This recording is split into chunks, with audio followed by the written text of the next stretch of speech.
మన గ్రామాన్ని, మన కుటుంబాన్ని, మన సమాజాన్ని మనం కాపాడుకోవాలంటే మనకి ముందు మన దేశం పట్ల ఒక భక్తి అనే గుణం కావాలి.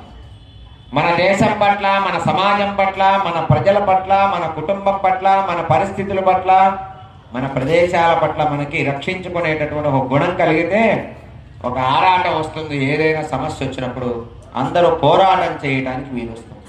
అసలు ఆ గుణమే లేకుండా నా పొట్ట శ్రీరామ రక్ష, నా కడుపే కైలాసం, నా ఇల్లే వైకుంఠం అని మనం తినేసి మన ఇంట్లో మనమే పడుకుంటే ప్రపంచంలో ఏం జరుగుతుందో తెలియదు. అలాంటి పరిస్థితుల్లోంచి మనం మేల్కొనాలి. మేల్కొని సమాజానికి ఆపద వచ్చినప్పుడు అందరూ ఐకమత్యంగా పోరాడేటటువంటిది ఒక గుణం. ఆ గుణాల్లోంచి వస్తుంది ఒక ధైర్యం. ఆ ధైర్యం ద్వారా మనం సాధించవచ్చు శాంతి. ప్రజలకి శాంతి కలిగిందంటే మన పైన వాళ్ళు చక్కటి పరిపాలన